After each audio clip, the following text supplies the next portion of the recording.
Hello, my dear students.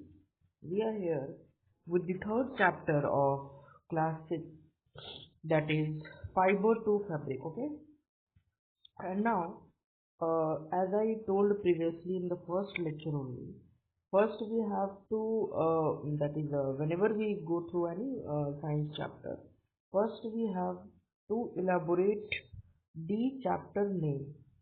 So let's do this now. The very first thing, that is fiber to fabric. What we understand that we have a fiber. अब ये जो fibre है ये हमें obtain होगा ऑफकोर्सली, या तो plant से ऑब्टेन हो सकता है या तो एनिमल से ऑब्टेन हो सकता है, ठीक है। और इससे फिर हम लोग फैब्रिक बनाएंगे, मीन्स कपड़े, ठीक है। तो फाइबर को पहले ऑब्टेन कर लिया और उससे फिर हम फैब्रिक बना रहे हैं। इसमें ऑफ कोर्स की बात है कि हम प्लांट फाइबर्स के बारे में पढ़ेंगे एंड देन एनिमल फाइबर के भी बारे में थोड़ा सा हम लोग जानेंगे। Okay, so let's move further to the chapter students. Now, the very first line that is written here is the thin strand of thread are made up of still thinner strand called fiber. जो thread होता है ना, आपने धागा देखा होगा, ठीक है। जो धागा जो होता है उसका जो थिनर स्ट्रैंड होता है, वो पतला पतला strand, that are called fibre. And fabrics are made up of yarns and yarns are further made up of fibre. Okay, तो इस ट्रेंड को आप पहले समझ लीजिए कि क्या ट्रेंड बोला गया है कि पहले जो फैब्रिक्स है उसको यान से हम बनाते हैं और यान जो है वो further made up of fibre, ठीक है। तो पहले मैंने फाइबर को लिया, फाइबर से we got the yarn and now this yarn is change to fabric. इतना समझ में आया? पहले वी ऑब्टेन्ड फाइबर, फाइबर लिया, आइदर वो उसका सोर्स कुछ भी हो सकता है, या तो वो प्लांट वाला होगा या तो एनिमल से। अब उस फाइबर से मैंने यार्न बनाया और उस यार्न से मैंने फैब्रिक बनाया। Is it clear? Now let's move further to the chapter students. जैसे कि मैंने पहले ही बोला था कि either we can have a natural fibre और मैनमेड। तो नेचुरल फाइबर की अगर मैं बात करूँ तो the fibres are made up of yarn, ठीक है। ये जो एक very important paragraph, the fibers are made up of yarn and the fabric of some fabric of some fabrics such as cotton, jute, silk, wool are obtained from plant and animal. Okay, and these are called as natural fiber. इनको हम natural fibre बोलते हैं। जो fibres हैं वो basically yarn से बने हुए होते हैं, ठीक है। एंड जो फैब्रिक हमें प्लांट से मिलते हैं या कोई नेचुरल सोर्स से मिलते हैं, जैसे कि फॉर एन एग्जांपल, अब देखिए अगर हम यहाँ पे बात करें तो ये कॉटन की अगर हम वेट ओके, अगर हम इस कॉटन की बात कर रहे हैं तो कॉटन हमें कॉटन प्लांट से मिल रहा है, ठीक है। कॉटन हमें कहाँ से मिल रहा है? कॉटन प्लांट से, ठीक है। अगर हम जूट की बात करें तो जूट प्लांट होता है, वेरी गुड। अगर हम सिल्क की बात करें तो हमें मिल रहा है सिल्कवॉर्म से, सिल्कवॉर्म से। उल की बात करें तो उल मिल रहा है शिप से। मीन्स इसमें कोई भी ऐसा सोर्स नहीं है जो मैनमेड है। आप देख रहे हैं या तो प्रकृति का जो सोर्स है या तो प्लांट या तो एनिमल, तो इसीलिए इनको हम नेचुरल फाइबर्स बोलते हैं, ठीक है। अब इसमें भी we have two types, that are plant fibre and and what synthetic fibre, जो आगे हम पढ़ेंगे। एक एनिमल फाइबर भी नेचुरल फाइबर में आ गया, ठीक है। प्लांट फाइबर की बात करें तो जैसे cotton, jute, wool that is obtained from fleece of sheep, okay, और goat, hair of rabbit, yak and camels, यहाँ से हमें wool मिलता है। सिल्क फाइबर की बात करें तो जैसे कि पहले बोला सिल्कवॉर्म से मिलता है, from the cocoon of silkworm, ठीक है। तो ये एक आगे जाके डिटेल में हम लोग पढ़ेंगे। अब बात करते हैं सिंथेटिक फाइबर्स, ठीक है। Synthetic fibers, fibers which are made up of chemical substances are known as synthetic fibers. For example, polyester, nylon, acrylic, etc. जो सिंथेटिक वे में बन रहा है, जो फैक्ट्रीज में बन रहा है, जो एक इंसान बनाता है फैक्ट्रीज में, है ना, दीज आर सिंथेटिक फाइबर्स, जैसे कि polyester, nylon, acrylic. Is it clear? Okay, तो इनको हम सिंथेटिक फाइबर्स बोलते हैं। चलिए आगे देखते हैं। अब कॉटन के बारे में जानते हैं। कॉटन, अभी गर्मी का दिन आ ही रहा है students, and in summer days you see cotton balls flying over the sky. ठीक है, तो कॉटन बॉल्स में हम देखते हैं कि बीच में एक सीड होता है, सीड को हम निकालते हैं। एक चीज यहाँ पर आप लोग जान लीजिए, this will be your like extra knowledge. Okay, wait, अच्छा वो आगे आ रहा है, ओके वो आगे है चैप्टर में, मैं आपको वो बता देता हूँ। कॉटन की अगर मैं बात करूँ तो cotton is usually grown in the fields में ग्रोन किया जाता है, and cotton plant are usually grown at the places having black soil and warm climate. तो when we talk about cotton plant, then इसके लिए दो कंडीशंस हैं। First condition is this black soil, second condition is warm climate. या तो black soil होना चाहिए और साथ में वार्म क्लाइमेट भी होना चाहिए। इसलिए आपने देखा होगा समर सीजन में कॉटन की खेती होती है। ठीक है, चलिए ना, the fruits of the cotton plant, that is जिसको हम लोग कॉटन बोल्स बोलते हैं, are about the size of a lemon. Lemon के साइज के होते हैं, and after maturing the bolls burst open and the seed covered with the cotton fibres can be seen. ठीक है, आपने देखा होगा कि जो कॉटन का प्लांट होता है ना, फ्रूट, उसको बेसिकली कॉटन क्या हो गया, कॉटन का प्लांट के लिए तो फ्रूट ही हो गया ना उसका प्रोडक्ट। तो जो फ्रूट है कॉटन प्लांट का, जिसको हम लोग कॉटन बोल्स बोलते हैं, वो एक लेमन के साइज का होता है। ठीक है, एंड जब वो बर्स्ट करता है, जो सीड कवर रहता है विद कॉटन फाइबर्स, हम उसमें देख सकते हैं। From these bolls cotton is usually picked by hand. अब आपने बीच में सीड है, आप कॉटन को अलग कर लो, ठीक है, और जो बचा हुआ है, ये जो पूरा प्रोसेस है ना, उसको हम लोग गिनिंग ऑफ कॉटन बोलते हैं। Means separation of cotton from the seed in cotton bolls is known as ginning of cotton.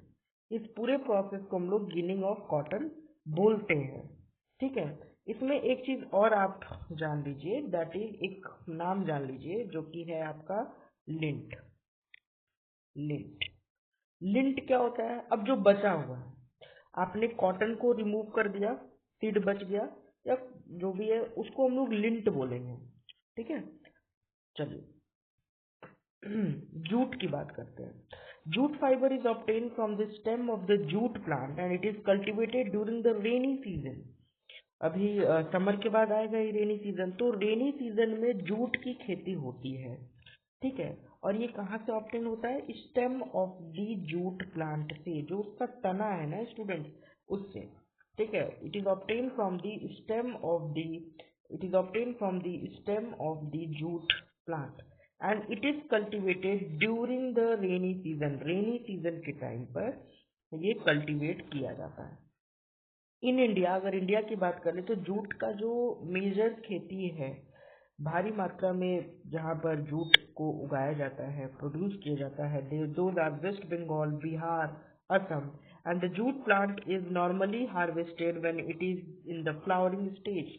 ठीक है, जब फ्लावरिंग स्टेज में जो जूट प्लांट है ना, जब उसमें फ्लावर्स आने लगते हैं, उस समय हम उसको हार्वेस्ट करते हैं, उसको काटते हैं। ठीक है, now, moving further to the chapter, the stem of the harvested plant are immersed in water for a few days and the stem rot and fibers are separated by hand.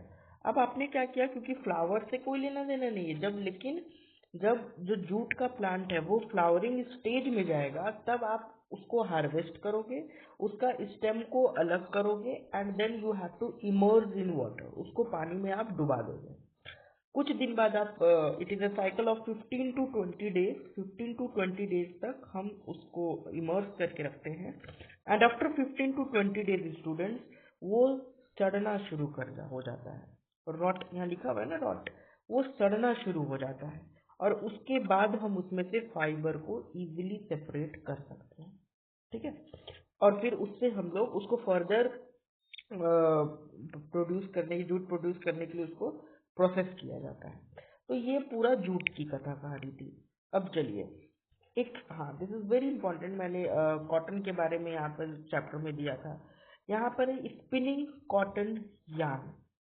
To make fabric fibres are first converted to yarn. मैंने starting of the chapter में ही बोला था कि fibre से yarn, yarn to fabric. तो इसीलिए जो फैब्रिक अगर बनाना है तो फाइबर को सबसे पहले हम कन्वर्ट करेंगे किसमें, यार्न में। ठीक है, and the process of making yarn from fibre is called spinning. और यार्न को फाइबर्स में बनाने का जो प्रोसेस होता है ना उसको हम लोग स्पिनिंग बोलते हैं। मतलब आपने फाइबर जो ऑब्टेन किया उससे आप यार्न बना रहे हो, this process is known as spinning. And in this process fibre from mass of cotton wool are drawn out, twisted, and this bring the fibres together to form a yarn. तो एक mass production of fibre से आप उसको twist करते हो, तब जाकर उस प्रोसेस को स्पिनिंग बोलते हैं और आपको यार्न ऑब्टेन होता है। ठीक है, अब इसमें डिवाइस यूज आप देख सकते हो, हैंड ऑपरेटेड में आपका टकली एंड चरखा, ये हैंड ऑपरेटेड में। वैसे अभी लूम्स हो गए हैं जिनको हम क्या बोलते हैं, लूम्स। ठीक है, जो कि मशीन से चलते हैं और उस प्रोसेस को हम लोग बोलते हैं लूमिंग। लूमिंग ये मशीन से होता है, बट अगर हम हैंड की बात करें, हैंड ऑपरेटेड की बात करें तो तकली एंड चरखा। ठीक है, चलिए यार्न टू फैब्रिक। अब आपने फाइबर टू यार्न बना लिया, अब यार्न को फैब्रिक बनाना है, मतलब जो हम पहने। तो ये जो कपड़ा देख रहे हैं दिस वन। ना टू मेन प्रोसेस होता है इसमें, very important. The first process is weaving, that is the first process, and the second process is knitting. ठीक है, मेजर डिफरेंस इसमें है जो कि आगे पढ़ेंगे। The process of arranging two set of yarn together to make a fabric is called weaving, and weaving of fabric is done on loom, and the loom are either hand operated or power operated। ठीक है, अगर आप two set of yarn को include कर रहे हो ना process में, टू सेट ऑफ yarn को अरेंज कर रहे हो, then the process is weaving. ठीक है, और ये लूम्स में होता है, या तो लूम सब हैंड ऑपरेटेड हो सकते हैं या तो पावर ऑपरेटेड यानी कि इलेक्ट्रिसिटी से चलने वाले हो सकते हैं। Next is in knitting a single yarn is use to make a piece of fabric. ठीक है, निटिंग में आप सिंगल yarn यूज करोगे, जैसे कि सॉक्स हो गए, and many other clothing items are made of knitted fibers, and knitting is done by hand and also on machine, जैसे कि वीविंग का। तो मेजर डिफरेंसेस क्या हो गया, major differences between weaving and knitting क्या हो गया। वीविंग में हम दो सेट ऑफ yarn यूज करते हैं, निटिंग में हम one set of yarn use करते हैं। ये मेजर डिफरेंस है। सिमिलैरिटी क्या हो गया, hand operated, either it will be hand operated or either it will be power operated, this is the similarity। but the difference is, फिर से बोल रहा हूँ, weaving में two set of yarn, knitting में one set of yarn। is it clear? चलिए यहाँ पर ये चैप्टर में एक आपका फ्लैक्स का भी जिक्र हुआ है। Flax is also a plant that gives natural fiber. देखिए फ्लैक्स जो है वो भी एक प्लांट होता है जो हमें नेचुरल फाइबर देता है। ठीक है, अब हम बात करते हैं, ये जो पूरा प्रोसेस पढ़े इसको मैं समराइज वे में आपके सामने अब प्रेजेंट कर रहा हूँ। This is very important, this one. Cotton roll की अगर हम बात कर रहे हैं तो कॉटन रॉल को गिनिंग के प्रोसेस से हमने फाइबर बनाया, मतलब यहाँ पे कॉटन रॉल से एज अ फाइबर हमें कॉटन मिला। ठीक है, कॉटन मिला, एंड इस कॉटन को जो कॉटन मिला, जो फाइबर हमें मिला, ठीक है, यहाँ से हमने इसको स्पिन किया ताकि ये यार्न बने। Is it clear? ताकि ये यार्न बने, है ना। अब इस यार्न को हम फैब्रिक बनाएंगे दो प्रोसेस से, या तो हम वीविंग का रास्ता चुनेंगे या तो हम निटिंग का रास्ता चुनेंगे। तो ये पूरा एक समरी है, this is the whole summary students. ये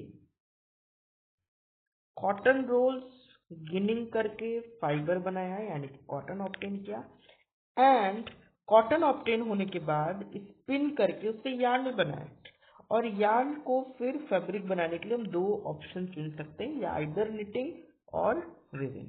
इज इट क्लियर? ओके.